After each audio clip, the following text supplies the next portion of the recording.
Good afternoon, everyone. Thank you for spending your valuable time right here with the Adapt 2030 channel. First it was Sri Lanka, now it's Pakistan. Rations, power outages, Africa's next mega cities, conversion in the U.S., 282 million acres.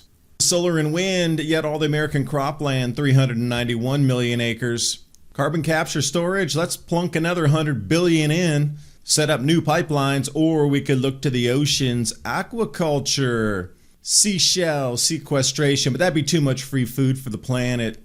Lowest temperatures ever recorded, Heirloom, northern China, wheat belt. And the world of 2023 becomes stranger and stranger. Yeah, another weekday.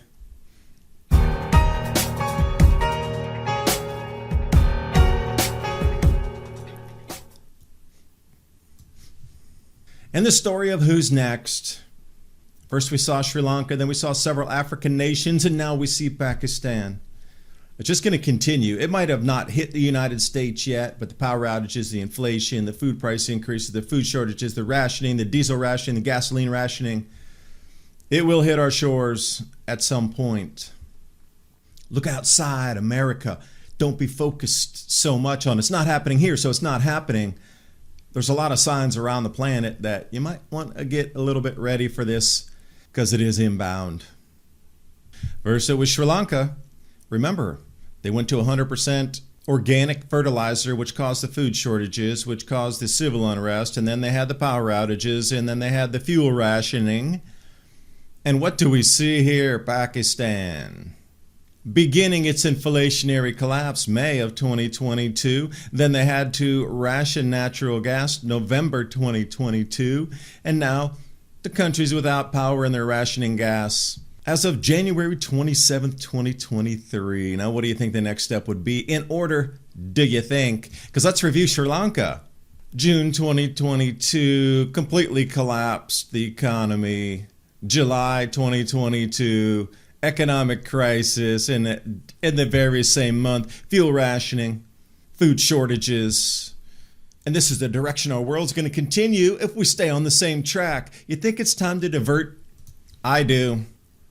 And this most excellent article off of Bloomberg, an oldie but a goodie, scraping from 2021. The U.S. will need a lot of land for a zero carbon economy. But since we're going that way and everything's in motion that way, let's review which way it's going to go. And here's an incredible chart that you don't see every day, a comparison of a 100-watt television operating for a full 1 year. How much will it take from a resource divided by whether it's water cubic meters or watts per meter squared on a surface of a solar panel, or how fast wind speeds are moving at meters per second, or cubic volumes of, say, natural gas. 100-watt television for a full year, 365 days on the entire time. You can see the comparison of volumes of energy needed to fulfill that task. I see that little tiny dot down there. Oh, natural gas. Not allowed to use it. Sorry. We have to use something 140 times less efficient at the bare minimum. And if we scrape up into the wind, something that's 370 times less efficient. But, you know, it's that kind of world. Moving over to what Bloomberg has states here from the analysis of the Energy Interior Agriculture Regulatory Commission from the United States, if they want to use current land estimates. What you're looking at is the combined total of all resources in the United States to give us our power. 81 million acres, and that's lumped in together with natural gas leases, hydropower, biofuels, wind, solar, all together. That is the colored area here. Looks a little like Louisiana. But if we move over to the intensive land planning, so the light blue is the expansion that will be required. Solar farms, wind farms, offshore wind. BlackRock warns, prepare for a recession unlike any other. History has proven the only way the Fed can fight inflation is with a recession. Big banks and billionaires agree on two things right now. We're heading toward a recession, and investors need to buy gold.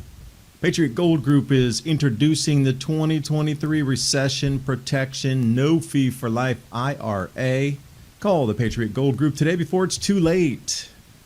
Mention Adapt 2030 and you're going to get the best in-class service. Patriot Gold Group has an OP for Life IRA where your 401k or IRA can be in physical gold or silver on qualifying rollovers. 888-546-7020 to get your free investor guide today. And now on with the video. Now, if you add all that up, which they did not do in the article, you need an additional 282 million acres for that light blue. In an astounding comparison, all of the cropland acres in the United States combined is 391 million acres. So they have to put out nearly the equivalent of all croplands in America with wind and solar to make it work. And if you look at the breakdown of land itself, 638 million acres is forest, national park, that sort of thing. Urban areas, about 10% of that, 69 million acres for all urban cities in America. Special use, they didn't really define that. We have the pasture range and then the croplands. So somewhere in there, one of those is going to need to shrink if this is going to work. Now, another really great analysis, this is from Princeton University, the America Project. Now, what they're showing you right now is the existing CO2 pipelines and the carbon sequestration basins. So they're really dark black. There's only a few out west and one down in Texas, straddling through Louisiana. What they're planning, though, is all those green dots are planning.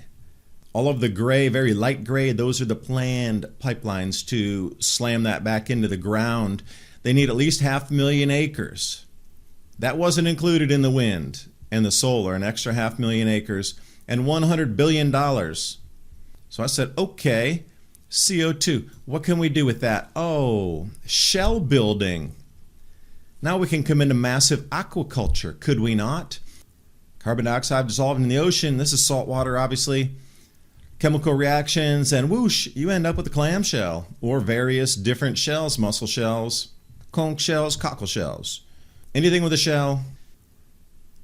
And I'm thinking, I am longing for the days of 2017-18 when you could hop on a plane and just go drift off this wall right here. And here we go, carbon dioxide dissolving in seawater, mollusks. And again, drifting in turquoise waters with no worries. I wanted to bring you back there just for a minute. Remember those days? Yeah, it seems like 2 decades ago, doesn't it? Why don't we use some of these waste products to generate food? Because we could spur entire new industries using aquaculture and at the same time sequestering. Now think about how heavy seashells are versus a gas itself. How much CO2 is locked up in a seashell? If we're going to use the American measurements of acres, or we use the rest of the world hectares, about 2.4 acres in a single hectare. See, it's always about putting this money into investment, but then it just is kind of wasted. It just slammed into the ground, pumped back under, and then what? Well, why don't we use it to generate revenue and also food? Food prices would drop, at least on the proteins. How protein dense is seafood, and it doesn't take up much acreage. And you got to think about that. Everybody's squibbling about cattle and dairy. Well, what about the massive underutilization of our fish and mollusks farms that could be used? What do you think about that? And this report coming here, peer-reviewed research, Earth Tech, putting this one out for us.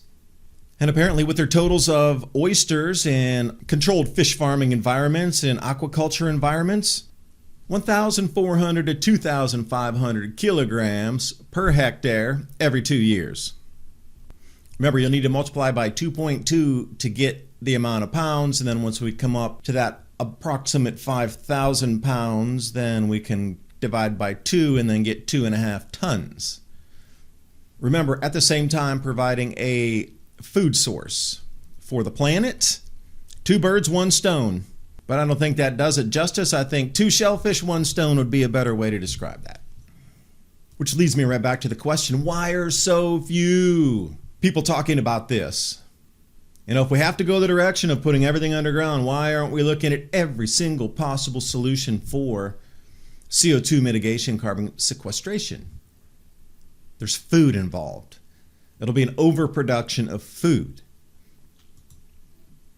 And speaking of the populace, let's look at the mega cities across Africa. I've done a couple videos on this. On the first mega city in Europe, including Holland, Denmark, parts of Germany, Luxembourg. But here's what they have slated for the megacities. Now I'm wondering how many of these are going to connect, because that was the main driver of this, to set up in massive locations and have everything connecting in a regional area. So Kinshasa and Luanda, perhaps those could. They might be close enough. And Nairobi and Dar es Salaam, again, that could morph into one area there. And from Khartoum to Cairo, pretty dry. I don't know how easy that would be, but Lagos is on its way to becoming its own megacity anyway, and periphery areas could connect there. But who would be the beneficiary of such economic activity and new crop growing zones being established? Red is, that's China. Yeah, China, who's been putting hundreds of billions in investment above everybody else super fast. In South Africa. So when you look at the BRICS nations and you say, wow, if they started gold-backed reserve, including natural resources sprinkled into the mix to give something value, not just a promise, red and yellow would take the lion's share of Africa. And if it did, then a resource-backed stable coin or a resource-backed global reserve currency, that is our future. Now, the future also in China is one of more and more crop losses. This is one of the areas I'd singled out, 2017, talking about through history, just in general, Chinese have always referenced this area of being drastically affected when we come into low solar activity on 400-year cycles. That would be enough to cause the crop losses to set in motion some of the civil unrest that was experienced through the last, say, 6 dynasties going back 2,400 years in Chinese history. Heirloom in the city of Mohe, lowest ever temperature recorded. Now again, you take this with a grain of salt. That's going back thousands of years in Chinese history, modern instrumentation. So it is for the modern era. And if we look at the temperature map here, minus 53 degrees Celsius, that's below zero. So it pretty much syncs up with Fahrenheit temperatures once you get around that range. Not exactly, but close enough for government work. Extremely cold Siberian air.